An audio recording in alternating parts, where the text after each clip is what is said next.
Today's New American Standard Bible reading for February the 26th is Numbers chapter 16 and 17 and Mark chapter 6 verses 33 through 56. Numbers chapter 16.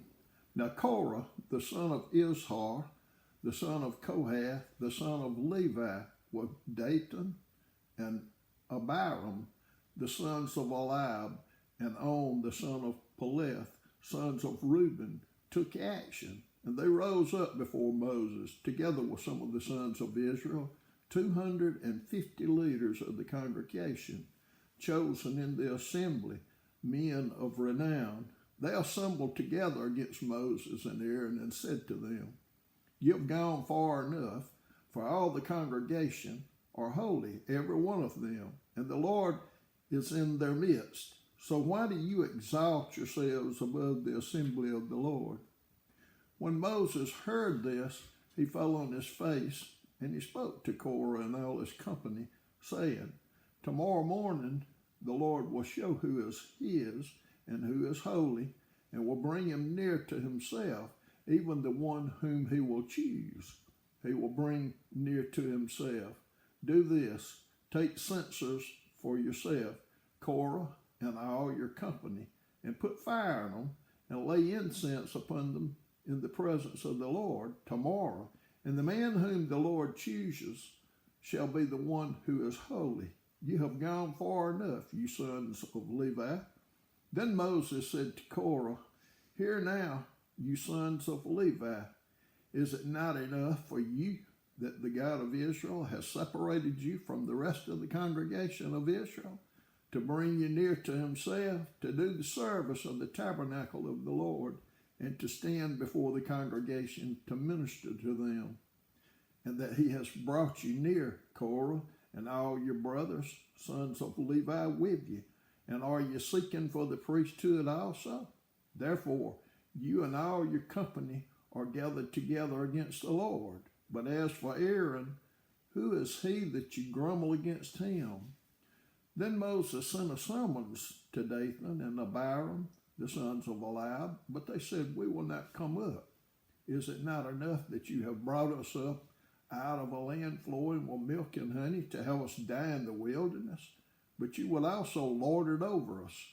Indeed, you have not brought us into a land flowing with milk and honey, nor have you given us an inheritance of fields and vineyards, which put out the eyes of those men.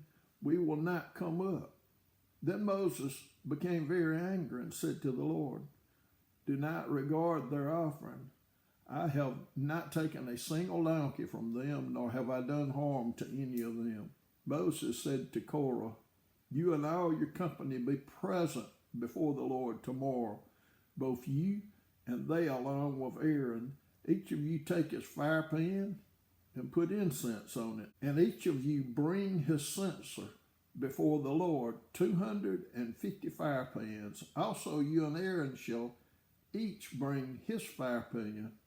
So they each took his own censer and put fire on it, and laid incense on it, and they stood at the doorway of the tent of meeting with Moses and Aaron. Thus Korah assembled all the congregation against them at the doorway of the tent of meeting, and the glory of the Lord appeared to all the congregation. Then the Lord spoke to Moses and Aaron, saying, "Separate yourselves from among this congregation, that I may consume them instantly." But they fell on their faces and said, "O God, God of the spirits of all flesh, when one man sins, will you be angry with the entire congregation?" Then the Lord spoke to Moses, saying, "Speak to the congregation, saying, Get back from around the dwellings of Korah, Dathan, and Abiram." Then Moses arose and went to Dathan and Abiram, with the elders of Israel followed him. And he spoke to the congregation, saying, "Depart now from the tents of these wicked men, and touch nothing that belongs to them, or you will be swept away in all their sin." So they got back from around the dwellings of Korah, Dathan, and Abiram. And Dathan and Abiram came out and stood at the doorway of their tents, along with their wives and their sons and their little ones. Moses said, "By this you shall know that the Lord has sent me to do all these deeds, for this is not my doing. If these men die the death of all men, or if they suffer the fate of all men, then the Lord has not sent me. But if the Lord brings about an entirely new thing, and the ground opens its mouth and swallows them up with all that is theirs, and they descend alive into Sheol, then you will understand that these men have spurned the Lord." As he finished speaking all these words, the ground that was under them split open, and the earth opened its mouth and swallowed them up, and their households, and all the men who belonged to Korah with their possessions. So they and all that belonged to them went down alive to Sheol, and the earth closed over them, and they perished from the midst of the assembly. All Israel who were around them fled at their outcry, for they said, "The earth may swallow us up." Fire also came forth from the Lord and consumed the 250 men who were offering the incense. Then the Lord spoke to Moses, saying, "Say to Eleazar, the son of Aaron the priest, that he shall take up the censers out of the midst of the blaze, for they are holy, and you scatter the burning coals abroad. As for the censers of these men who have sinned at the cost of their lives, let them be made into hammered sheets for a plating of the altar, since they did present them before the Lord, and they are holy, and they shall be for a sign to the sons of Israel." So Eleazar the priest took the bronze censers which the men who were burned had offered, and they hammered them out as a plating for the altar, as a reminder to the sons of Israel that no layman who is not of the descendants of Aaron should come near to burn incense before the Lord, so that he will not become like Korah and his company, just as the Lord has spoken to him through Moses. But on the next day, all the congregation of the sons of Israel grumbled against Moses and Aaron, saying, "You are the ones who have caused the death of the Lord's people." It came about, however, when the congregation had assembled against Moses and Aaron, that they turned toward the tent of meeting, and behold, the cloud covered it, and the glory of the Lord appeared. Then Moses and Aaron came to the front of the tent of meeting, and the Lord spoke to Moses, saying, "Get away from among this congregation, that I may consume them instantly." Then they fell on their faces. Moses said to Aaron, "Take your censer and put in it fire from the altar, and lay incense on it, and then bring it quickly to the congregation, and make atonement for them. For wrath has gone forth from the Lord, the plague has begun." Then Aaron took it as Moses had spoken, and ran into the midst of the assembly, for behold, the plague had begun among the people. So he put on the incense and made atonement for the people. He took his stand between the dead and the living, so that the plague was checked.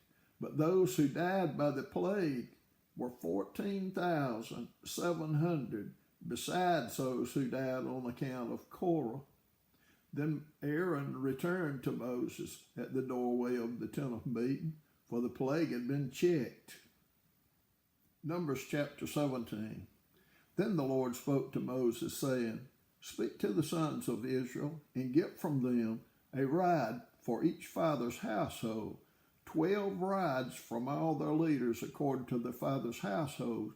You shall write each name on his rod, and write Aaron's name on the rod of Levi, for there is one rod for the head of each of their father's households. You shall then deposit them in the tent of meeting in front of the testimony, where I meet with you. It will come about that the rod of the man whom I choose will sprout. Thus I will lessen from upon myself the grumblings of the sons of Israel who are grumbling against you." Moses therefore spoke to the sons of Israel, and all their leaders gave him a rod apiece, for each leader, according to their father's household, 12 rods, with the rod of Aaron among their rods. So Moses deposited the rods before the Lord in the tent of the testimony. Now on the next day Moses went into the tent of the testimony, and behold, the rod of Aaron for the house of Levi had sprouted and put forth buds and produced blossoms, and it bore ripe almonds. Moses then brought out all the rods from the presence of the Lord to all the sons of Israel, and they looked, and each man took his rod. But the Lord said to Moses, Put back the rod of Aaron before the testimony to be kept as a sign against the rebels, that you may put an end to their grumblings against me, so that they will not die. Thus Moses did, just as the Lord had commanded him, so he did.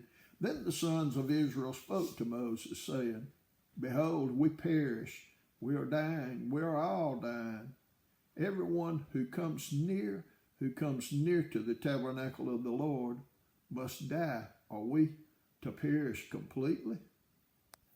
Mark chapter 6, verses 33 through 56.